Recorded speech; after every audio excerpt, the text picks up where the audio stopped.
तो लेक्चर 2 में हम स्टार्ट करते हैं नॉर्मलता। नॉर्मलता क्या है? नॉर्मलता होता है किसी विलयन में उपस्थित विलय के ग्राम तुल्यांकों की संख्या को ही नॉर्मलता कहते हैं। ठीक है, किसी विलयन में उपस्थित विलय के ग्राम तुल्यांकों की संख्या को ही नॉर्मलता कहते हैं। इसे यन से प्रदर्शित करते हैं। इसे यन से प्रदर्शित करते हैं। इसका मात्रक ग्राम तुल्यांक प्रति लीटर होता है। तब सूत्र बनेगा नॉर्मलता बराबर ग्राम विलय के ग्राम तुल्यांकों की संख्या, विलय के ग्राम तुल्यांकों की संख्या बटे विलयन का आयतन। तब हम लोग जानते हैं ग्राम तुल्यांक बराबर होता है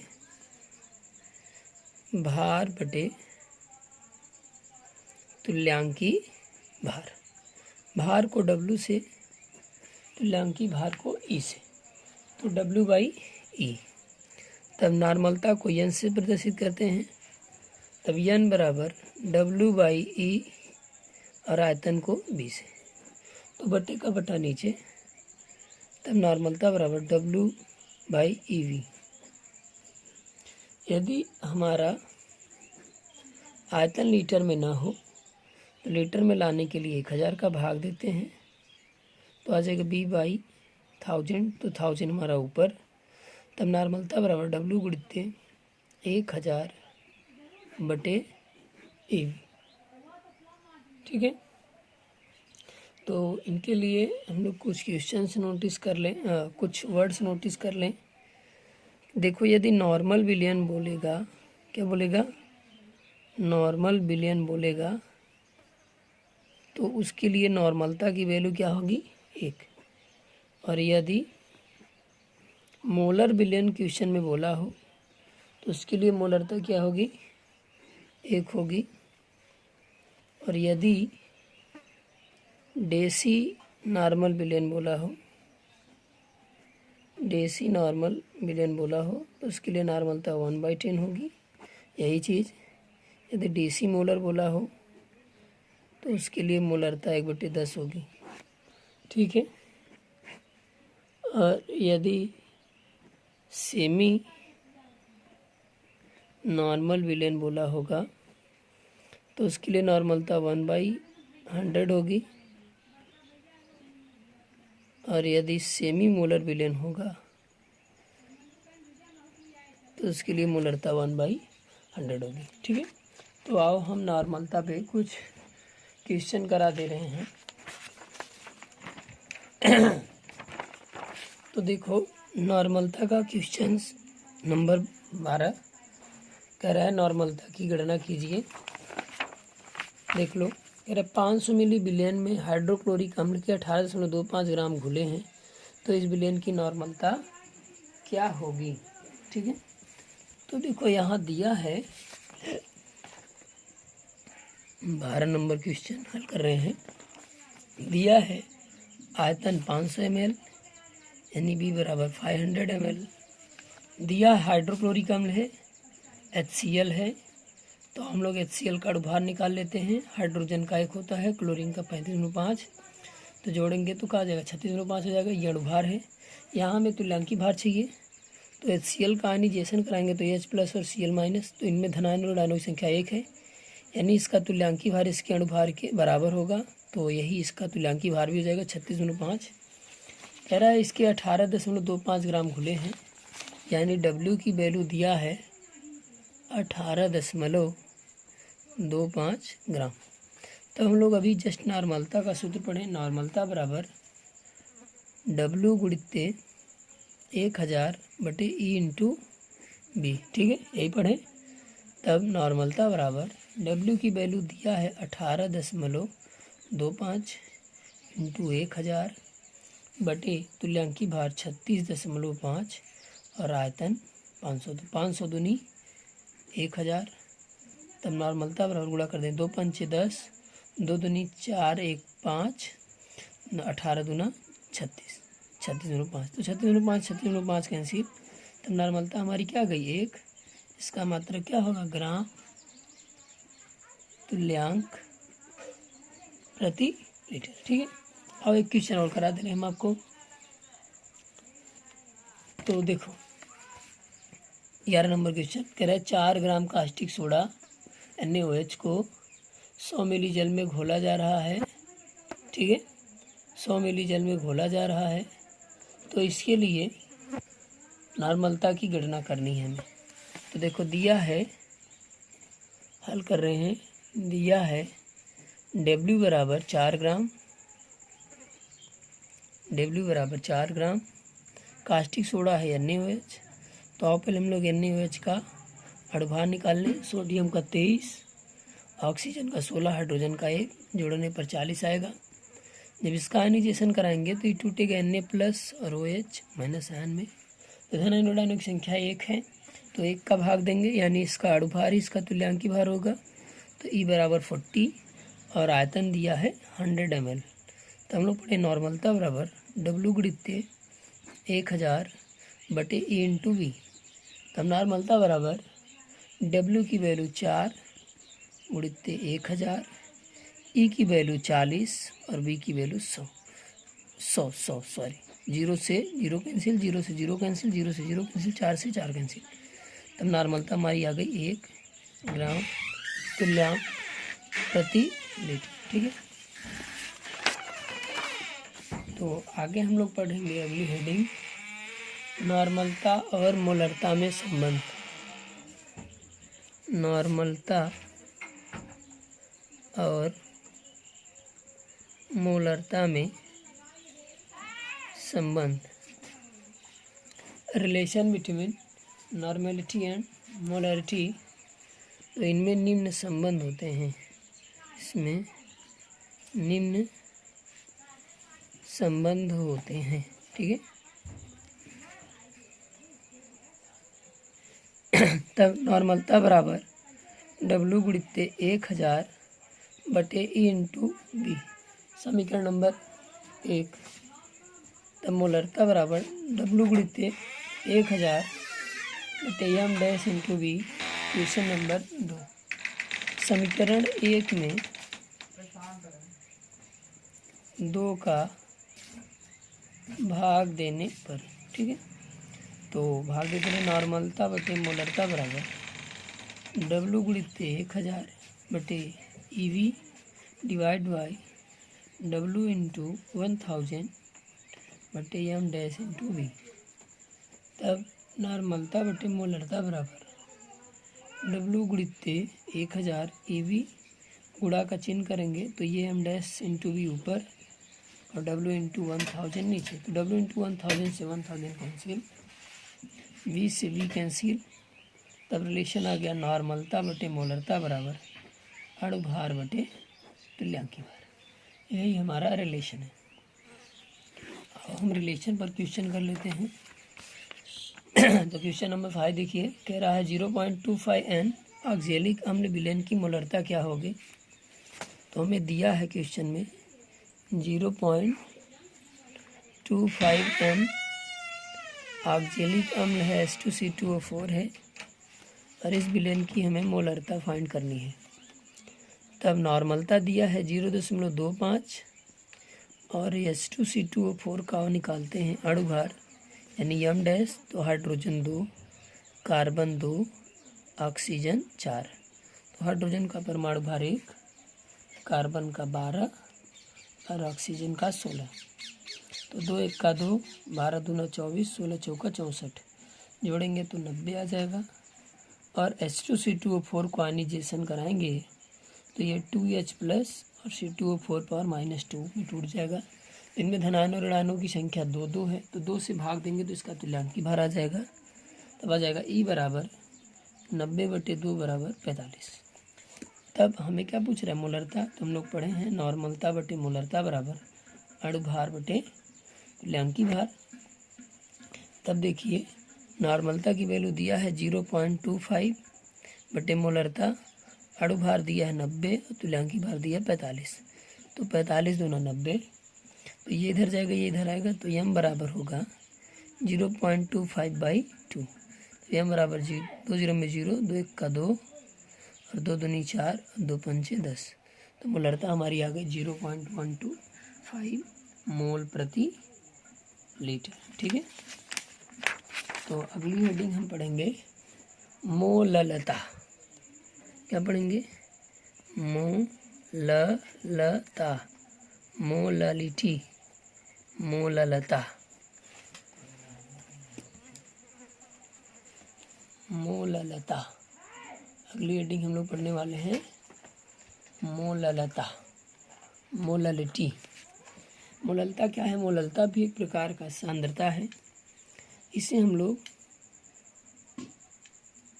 किलोग्राम में लेके चलते हैं या ग्राम में लेके चलते हैं। ठीक है, मोललता किसे कहते हैं, किसी विलायक के 1 किलोग्राम में उपस्थित विलेय के मोलों की संख्या को ही मोललता कहते हैं। इसे स्मॉल एम से प्रदर्शित करते हैं। इसका मात्रक मोल प्रति लीटर होता है। ठीक है, आओ हम आगे चलते हैं। किसी विलायक के 1 किलोग्राम या 1000 ग्राम विलयन में उपस्थित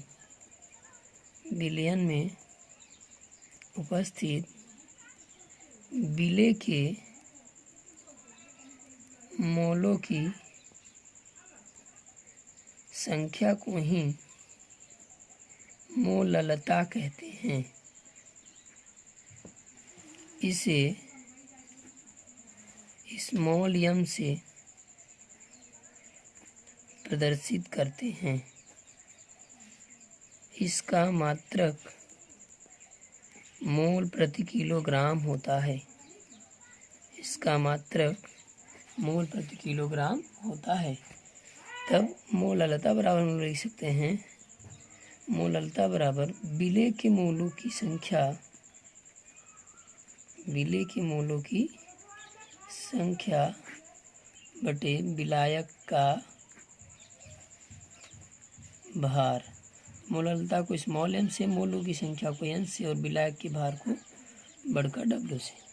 हम लोग पढ़े हैं एन बराबर भार बटे अणु भार। तब यम बराबर W/m' बढ़कर डब्ल्यू। तो ये नीचे आ जाएगा W/m' डब्ल्यू।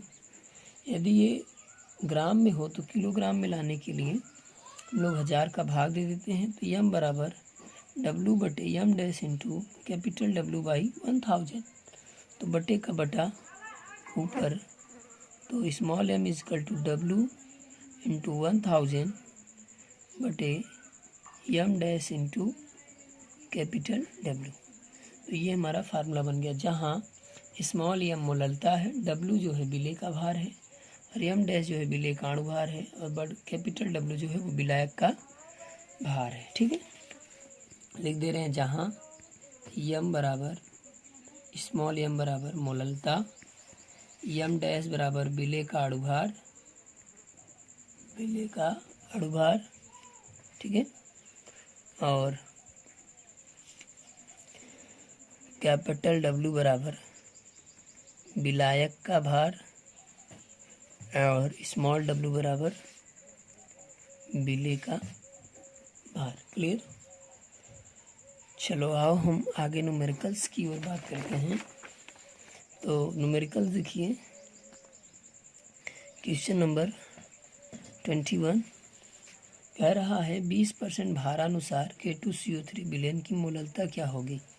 यानी किसी विलयन में 20% K2CO3 है, तो हमें उस विलयन की मोललता ज्ञात करनी है। ठीक है, 20% भारानुसार K2CO3 विलयन की मोललता हमें ज्ञात करनी है। तो हम लोग पढ़े हैं कि अगर कोई विलयन है परसेंटेज में है तो उसके लिए हम लोग 100 मान लेंगे, तो क्वेश्चन बहुत इजी हो जाएगा। तो मान लिया, माना विलयन का भार बराबर 100 ग्राम, यानी मैंने विलयन का भार कितना मान लिया, 100 ग्राम। अब इसमें क्या है, 20% K2CO3 है, तो 100 ग्राम का 20 ग्राम क्या आ जाए, 100 ग्राम का 20% कितना आ जाएगा, 20 ग्राम। जब ये 20 ग्राम है तो विलायक 80% होगा, तब कैपिटल W की वैल्यू 18 ग्राम आ जाएगी। और हमें K2CO3 का अणुभार निकाल लेना है। तो लिखो K2CO3 का अणुभार, पोटेशियम 39, कार्बन 12, ऑक्सीजन 3 × 16, 39 दूना 78, 12 + 16 = 48। तो जोड़ लो, 8 2 10, 8 18 का 8 हासिल 1, 4 1 5 7 5 12 1 13 138। तो इसका अणुभार कितना आ गया, 138। तब हमें फार्मूला पता है मोललता का, हम लोग पढ़े हैं मोललता का फार्मूला, जस्ट अभी पढ़े। मोललता बराबर W × 1000 बटे m dash into capital W।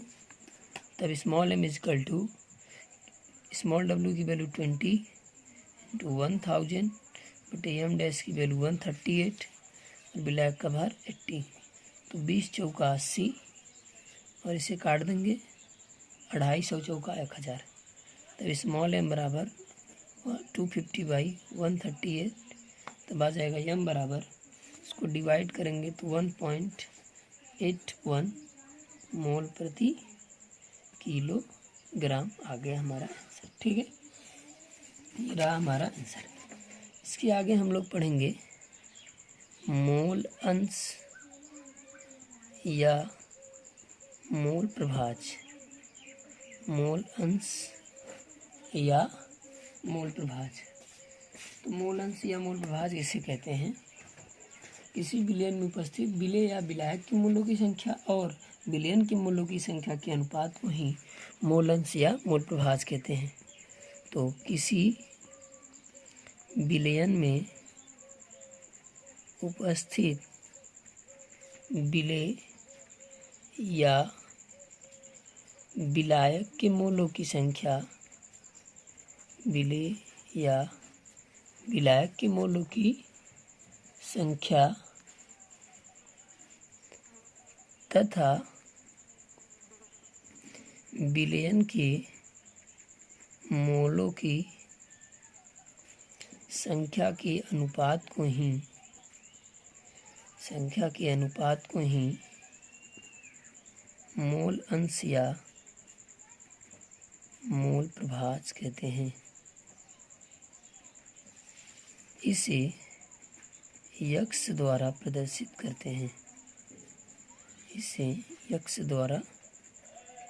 करते हैं। तो हम लिख सकते हैं विलेय का मोल प्रभाज बराबर विलेय के मोलों की संख्या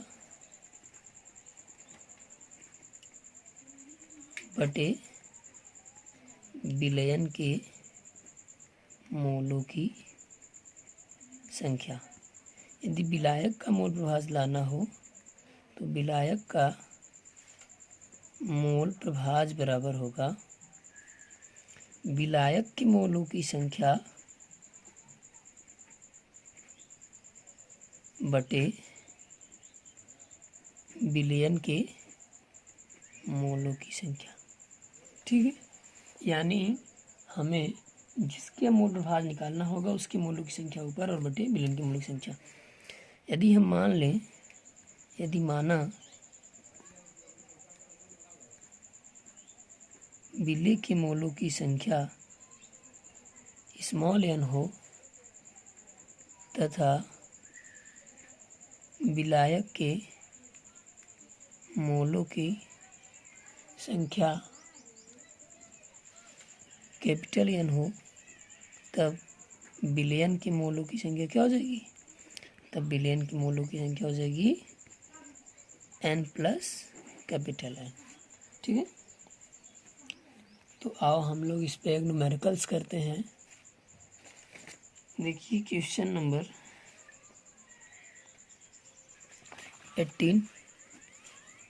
क्वेश्चन नंबर 18 देखिए, कह रहा है 46 ग्राम एथिल अल्कोहल तथा 36 ग्राम जल के विलयन में एथिल अल्कोहल और जल के मोल प्रभाज की गणना कीजिए। ठीक है, यानी एथिल अल्कोहल का भार दिया है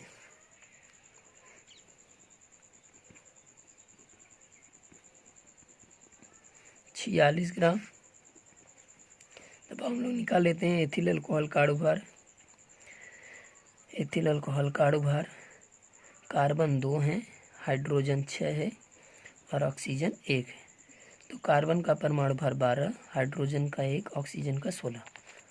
तो 12 दूना 24, 6 का 6 प्लस 16, तो जोड़ने पर कितना जाएगा? 46। अब एथिल अल्कोहल के मोलों की संख्या निकाल लो। C2H5OH के मोलों की संख्या, C2H5OH के मोलों की संख्या क्या जाएगी? भार बटे अणुभार। तो भार दिया है 46 ग्राम, अणुभार भी 46, तो कैंसिल करेंगे 1 मोल आ जाएगा। और हमें दिया है 36 ग्राम जल है, 36 ग्राम H2O है। तो हम लोग निकाल लेते हैं H2O का अणुभार। H2O का अणुभार 18 आएगा। तब H2O के मोलों की संख्या हो जाएगी, मोलों की संख्या होगी 36 बटे 18, तो 18 दूना 36, 2 मोल हो जाएंगे। तो हमसे कह रहा है एथिल अल्कोहल के मोल प्रभाज की गणना कीजिए। तब C2H5OH का मोल प्रभाज बराबर एथिल अल्कोहल के मोलों की संख्या ऊपर होगी 1 है, और बटे बिलियन के मोलों की संख्या, यानी इसकी और इसकी दोनों जुड़ जाएगी, तो 1 + 2 तो आ जाएगी 1/3। डिवाइड करेंगे आएगा 0.33। और हाँ, हमसे यहाँ जल का भी पूछा है, तो आओ हम निकाल दे रहे हैं जल का मोल प्रभाज।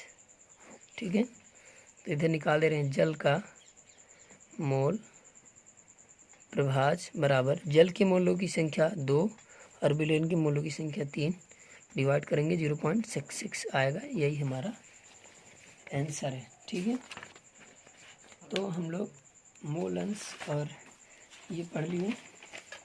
अब इसके आगे हम लोग पढ़ने वाले हैं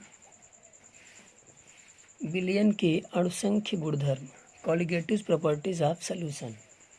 विलयन के अणुसंख्य गुणधर्म। ठीक, विलयन के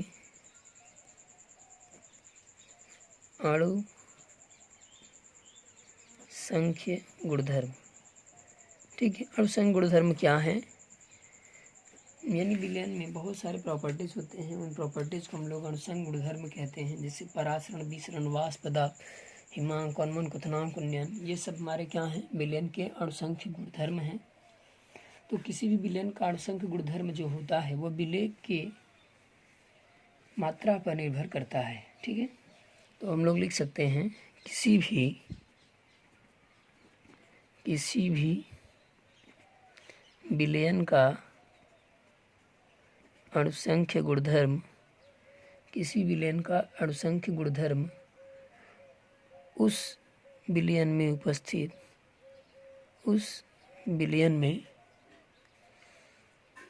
उपस्थित विलीय पदार्थ की मात्रा पर निर्भर करती है। विलीय पदार्थ की मात्रा पर निर्भर करती है। विलयन के अणुसंख्य गुणधर्म निम्न है, जैसे परासरण, दूसरा विसरण, तीसरा वाष्प दाब अवनमन, चौथा हिमांक अवनमन, पाँचवा क्वथनांकुन्यन आदि हमारे अणुसंख्यक गुणधर्म हैं। तो हमें इनको पढ़ने के लिए कुछ चीज़ों को पढ़ना ज़रूरी होगा। जैसे अर्धपारगम्य झिल्ली क्या होती है, हम लोग पढ़ते हैं अर्धपारगम्य झिल्ली। ठीक है, अर्धपारगम्य झिल्ली क्या है, इसको हम लोग बोलते हैं सेमी परमेम्ब्रेन। सेमी परमेम्ब्रेन क्या होता है, ये ऐसी झिल्ली होती है जो विलायक के कणों को तो जाने देती है लेकिन विलेय के कणों को रोक लेती है, तो उसे हम लोग अर्धपारगम्य झिल्ली कहते हैं। वनस्पतियों एवं जंतुओं में अर्धपारगम्य झिल्ली पाई जाती है जो उनके ऊपरी कवच पर लगी होती है। तो अर्धपारगम्य झिल्ली एक ऐसी झिल्ली है जो विलायक के कणों को आर पार जाने देती है लेकिन विलेय के कणों को रोक लेती है, तो उसे अर्धपारगम्य झिल्ली कहते हैं। ठीक है, अर्धपारगम्य झिल्ली, अर्धपारगम्य झिल्ली एक ऐसी झिल्ली है, एक ऐसी झिल्ली है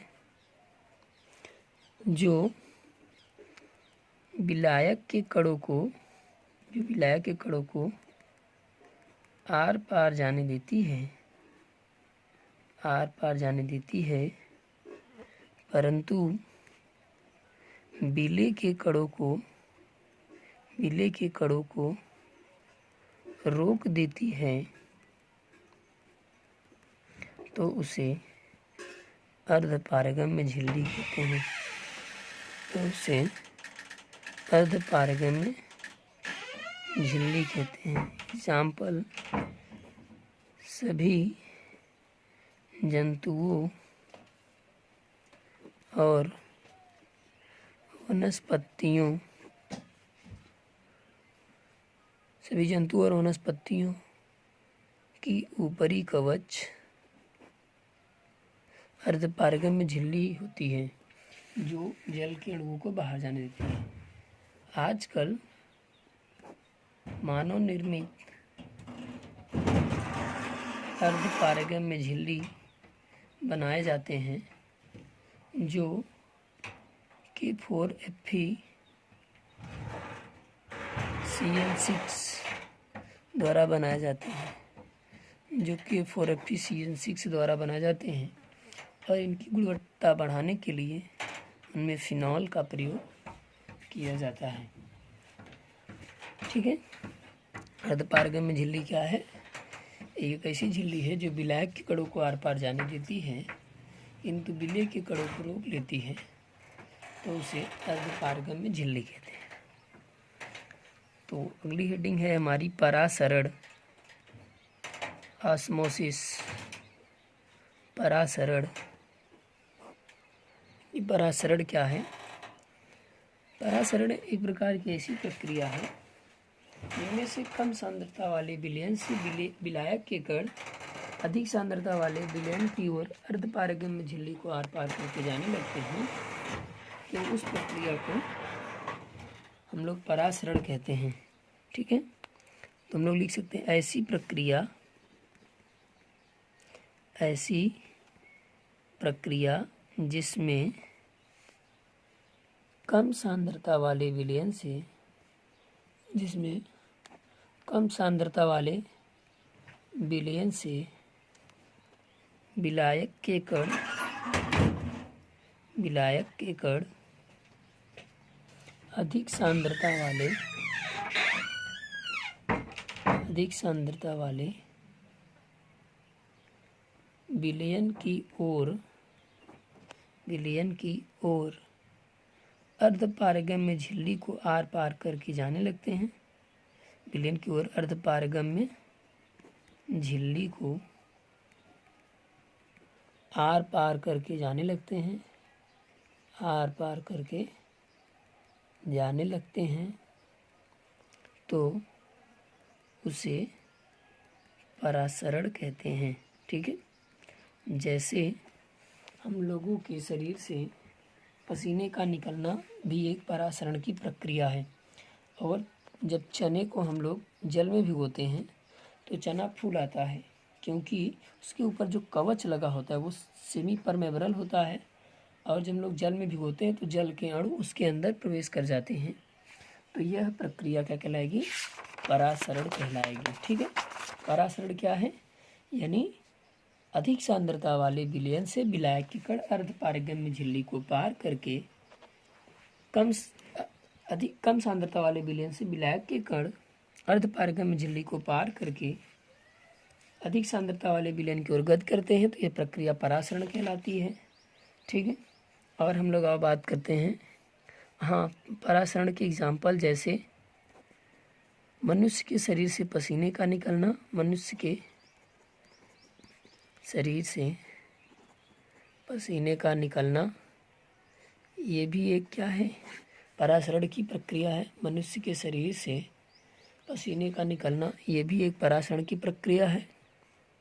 और चने को भिगोने पर वह फूल जाता है, यह भी एक परासरण की प्रक्रिया है। और किशमिश को जल में भिगोने पर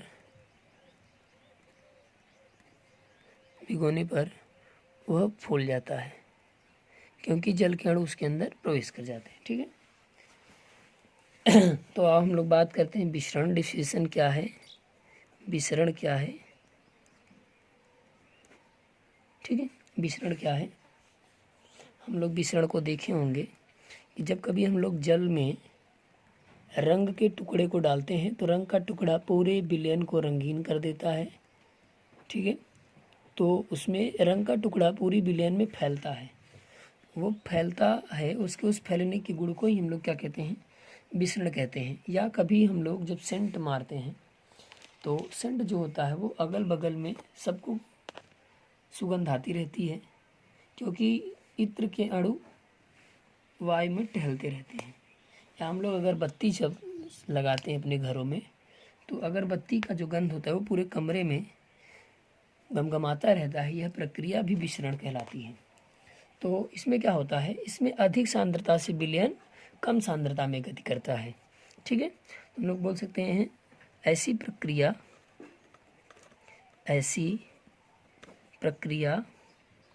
जिसमें अधिक सांद्रता से विलेय के अणु, यानी विलेय का कण भैया ना, विलेय के कण कम सांद्रता वाले विलयन की ओर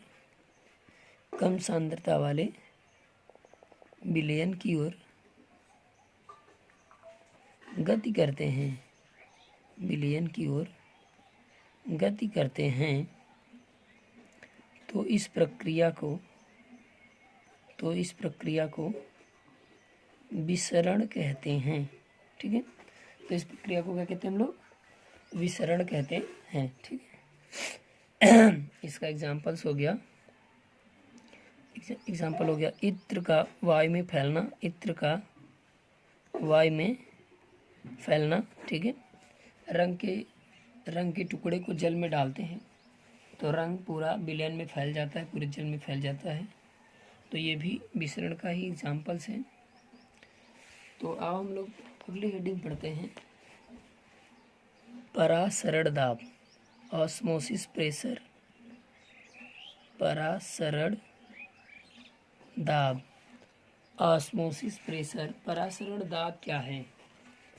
ठीक है, विलयन की सतह पर लगाया गया वह दाब जिससे परासरण की प्रक्रिया रुक जाती है, तो उस दाब को ही हम लोग परासरण दाब कहते हैं। ठीक है, विलयन की सतह पर लगाया गया वह दाब जिससे परासरण की प्रक्रिया रुक जाए, यानी जिससे परासरण की प्रक्रिया रुकती है, उस दाब को परासरण दाब कहते हैं। तो लोग लिख सकते हैं, विलयन की सतह पर लगाया गया वह दाब जिससे परासरण की प्रक्रिया रुक जाती है, तो उस दाब को परासरण दाब कहते हैं। परासरण दाब को हम लोग निम्न नियमों द्वारा प्राप्त करते हैं। ठीक, तो आइए हम लोग आगे चलते हैं। परासरण दाब का व्यंजक यानी सूत्र। परासरण दाब का व्यंजक तो ये निम्न नियमों द्वारा निकलता है। पहला, चार्ल्स वान ठॉप का नियम। किसका नियम? चार्ल्स वान ठॉप का नियम। चार्ल्स वान ठॉप का नियम है कि स्थिर सांद्रता पर, ठीक है, स्थिर सांद्रता पर किसी विलयन का जो परासरण दाब होता है वह उस विलयन के परम ताप के समानुपाती होता है। स्थिर सांद्रता पर किसी विलयन का परासरण दाब उस विलयन के परम ताप के समानुपाती होता है। हम लोग लिख सकते हैं इस नियम के अनुसार, इस नियम के अनुसार स्थिर सांद्रता पर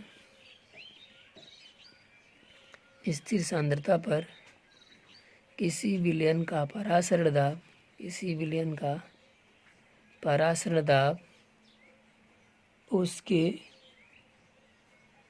परम ताप के समानुपाती होता है। ठीक है, तो ये हमारा चार्ल्स वान ठॉप नियम है। दूसरा हमारा बायल वान ठॉप का नियम। बायल वान ठॉप का नियम, तो बायल वान ठॉप का नियम है P is proportional to C। यहाँ ताप स्थिर होगा। इस नियम के अनुसार स्थिर ताप पर किसी विलयन का परासरण दाब उसकी सांद्रता के समानुपाती होता है। ठीक है, तो हम लोग लिख सकते हैं इस नियम के अनुसार स्थिर ताप पर, इस नियम के अनुसार स्थिर ताप पर किसी विलयन का परासरण दाब उसके सांद्रता के समानुपाती होता है। ठीक है, तो हम देखें ये इक्वेशन सेकेंड फर्स्ट है, ये सेकंड है। तो इक्वेशन फर्स्ट और सेकंड में देखें तो यहाँ भी क्या है, P is proportional to T। तो यहाँ हम विलयन समीकरण बना रहे हैं। विलयन समीकरण से देखें तो यहाँ भी क्या है, P is proportional to T equation first, यहाँ भी क्या है, P is proportional to C equation second. दोनों में P कांस्टेंट है, दोनों में P है, तो P is proportional to TC। हम लोग पढ़े हैं प्रोपोर्शनल टू को हटाने के लिए कोई कांस्टेंट मानते हैं, तो हम यहाँ कांस्टेंट विलयन इक्वेशन मान ले रहे हैं। यस CT, यस क्या है, विलयन स्थिरांक है। ठीक है, तो P is equal to CST।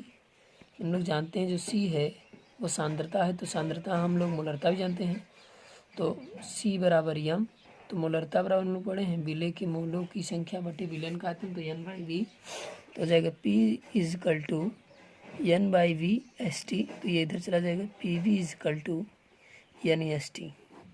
ये हमारा हो गया विलयन समीकरण, जहाँ P परासरण दाब है,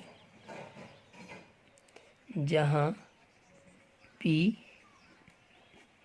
परासरण दाब, V विलयन का आयतन, ठीक है, N विलय के मोलों की संख्या, विलय के मोलों की संख्या, S स्थिरांक, इसकी वैल्यू 0.0821 होती है, और T जो है वो परम ताप है। ठीक है, तो ये रहा हमारा विलयन इक्वेशंस परासरण दाब के लिए। तो आओ हम न्यूमेरिकल्स इस पे कुछ कर लेते हैं। ठीक है, तो न्यूमेरिकल्स देखें।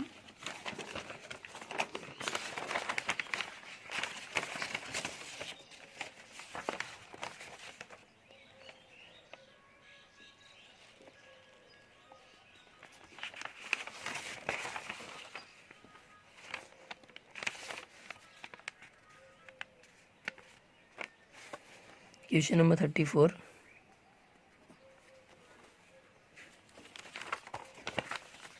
क्या कह रहा है, 27 डिग्री सेल्सियस पर 0.2 मोलर ग्लूकोज, यानी ये इसकी मोलरता है, 0.2 मोलर ग्लूकोज विलयन का परासरण दाब ज्ञात कीजिए। विलयन का स्थिरांक का मान 0.082 दिया है। ठीक है, तो हमें टेम्परेचर दिया है, तो हम लोग आगे चलते हैं। दिया है, हल कर रहे हैं।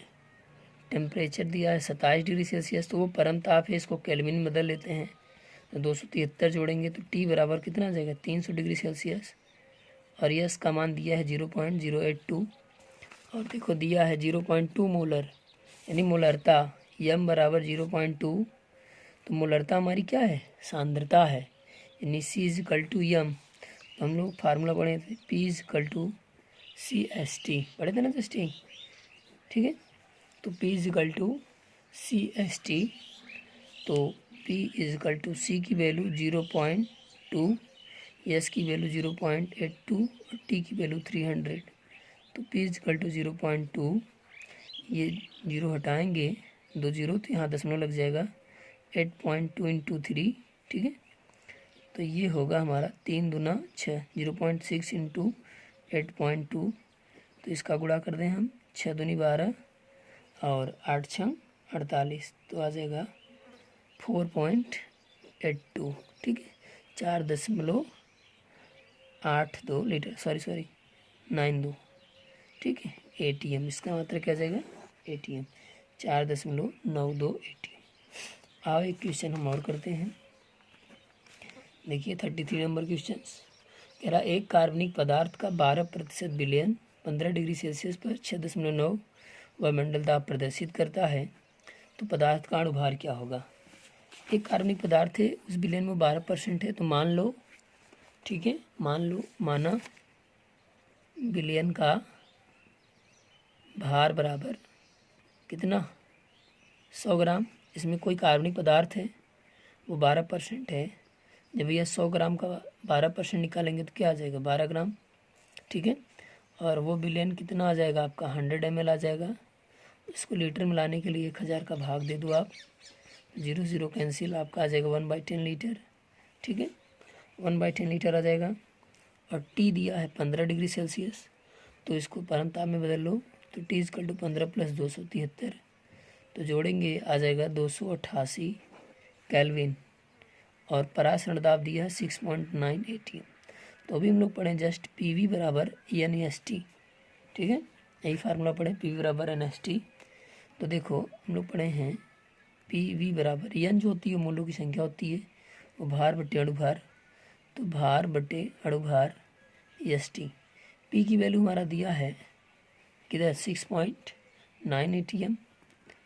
और आयतन हमारा दिया है 1/10 लीटर। और W की वैल्यू दिया है 12 ग्राम, अणुभार तुम्हें निकालना है। इसकी वैल्यू 0.082 और 288, तो इसको इधर भेज दो, तो M बराबर आएगा 12/6.9, और ये उधर चला जाएगा ऊपर, इंटू 0.082 इंटू 10।